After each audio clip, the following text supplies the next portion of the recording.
안녕하세요. 선한투자연구소의 유망입니다. 2023년 11월 2일 목요일 선투신문 시작하겠습니다.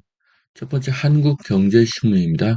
어제는 코스피 코스닥 환율이 상승했고요. 금리는 하락했습니다. 자, 첫 번째 기사입니다. 수출 13개월 만에 증가세로 전환이 되었고요. 이제 불황형 흑자에서 벗어나고 있습니다.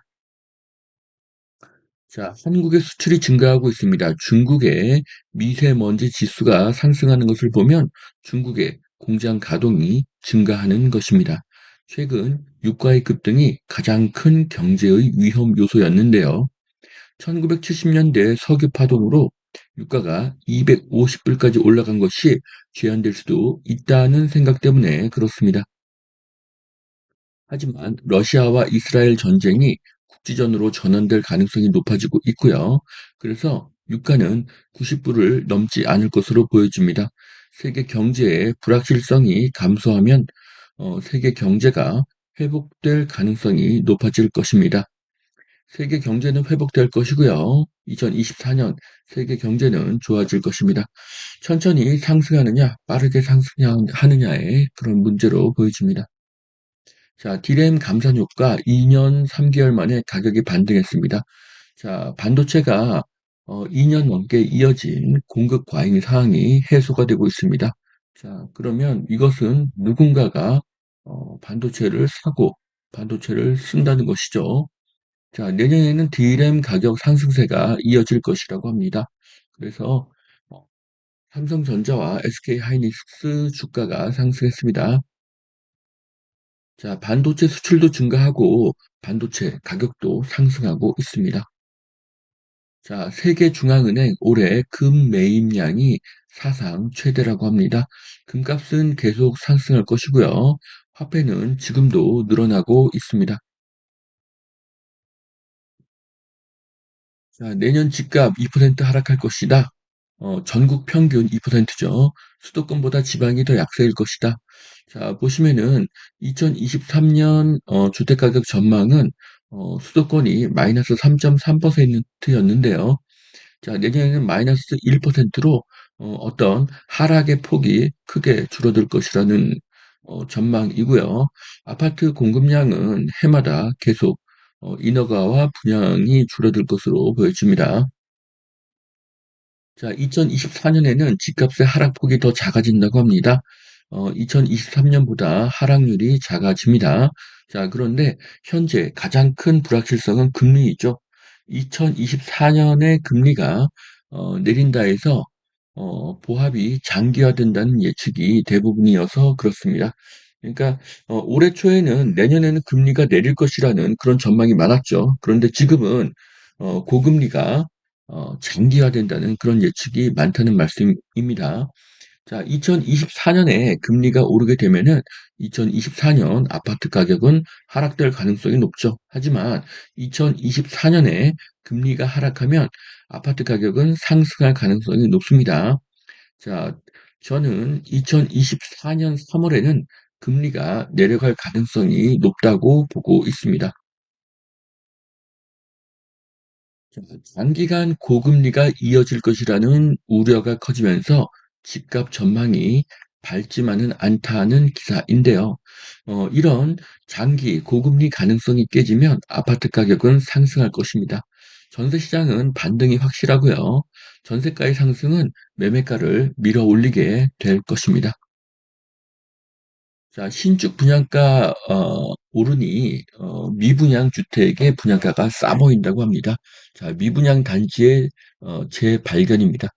자, 지금 어, 시간이 갈수록 미분양 주택이 감소하고 있습니다. 자, 분양가가 계속 오르니 미분양 단지가 싸게 보이기 시작을 합니다. 그러니 미분양이 급감하는 것이고요. 어, 분양가는 계속 상승하게 될 것입니다. 자, 고향 안산시 사활건 경제자유구역을 유치하고 있다고 합니다. 자, 그 일산 테크노밸리가 지금 이렇게 계획을 잡고 있는데요. 어, 고향 경제자유구역이 개발이 되면은 일산은 분당처럼 좋아질 것입니다. 분당에는 판교가 있는 것처럼 일산에는 고향 일산 테크노밸리가 생김으로써 양질의 일자리가 늘어나기 때문입니다. 자, 사업 기간은 내년부터 2033년까지라고 하는데요. 앞으로 9년이 남았습니다. 두 번째 매일경제신문 보시겠습니다. 14개월간 전세 사기범 5,500명을 검거했고요. 범죄가 근절될 때까지 강하게 계속 단속을 할 것이라고 합니다. 자, 이들이 어떤 주택을 노렸습니까? 주택 가격이 전세 가격보다 낮은 매물만 골라서 이런 것들을 범죄에 사용한 것이죠. 자, 전세 사기범을 잡는 것은 당연한 일입니다. 그런데 더 중요한 것은 전세 사기범이 생기지 않는 그런 환경을 만드는 것입니다. 자, 매매가가 3억인데 전세가가 3억 3천 이상이면 전세 사기가 생기게 됩니다. 세금과 비용을 내도 한 채당 2천만 원 이상이 남기 때문이죠. 자, 10채면 2억, 100채면 20억이 됩니다. 이런 환경을 막아야 하고요. 그런데 지금은 매매 수요는 전혀 없어서 매매가가 하락하고 이주로 인해서 임차 수요는 늘고 있습니다. 그러면 다시 사기치기 좋은 환경이 될 수 있습니다. 이 문제를 해결하려면 소형 빌라를 주택수에서 제외해야 합니다. 그래야 매매 수요가 살아나기 때문이고요. 매매가와 전세 차이가 크면 전세 사기는 일어날 수가 없습니다. 네, 일어나지 않는 것이죠. 자, 올 들어 전월세 3건 계약이 전부고요. 전세 사기 지역에 무너진 빌라 시장입니다. 시장 자체를 무너뜨렸죠. 이것이 너무나 큰 잘못입니다. 자, 공인중개사님들도 지금 폐업이 속출하고 있습니다. 자, 빌라가 분양이 안 되니 짓지를 않고 있고요. 그런데 서울의 빌라의 수요는 있습니다. 재개발로 멸실이 늘고 이주 수요가 발생합니다. 결국 빌라의 가격은 재상승할 것입니다. 2024년 6월로 예상을 합니다. 자, 서울 아파트 팔물건이 쌓이고 전세는 품귀입니다. 아파트를 팔려는 사람이 늘고 있습니다.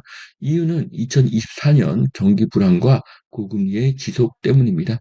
만일 러시아와 이스라엘 전쟁이 국지전으로 축소가 되고 유가가 오르지 않고 금리가 2024년 3월 내린다고 가정한다면 아파트 가격은 재상승하게 될 것입니다. 자, 고금리 장기화 경기 둔화 내년 아파트값 2% 하락할 것이다. 자, 수도권은 1% 하락, 지방은 3% 하락으로 예상하는 기사입니다. 상대적으로 수도권이 좋다는 뜻이고요. 세계 경제가 좋아지고 금리가 하락하고 총선 전에 부동산 개발 공약이 쏟아지고요. 총선 후에 규제 완화가 나온다면 2024년 하반기 부동산 시장은 하락이 아니라 상승이 될 수 있습니다. 자, 여기까지 2023년 11월 2일 목요일 선택신문 마치겠습니다.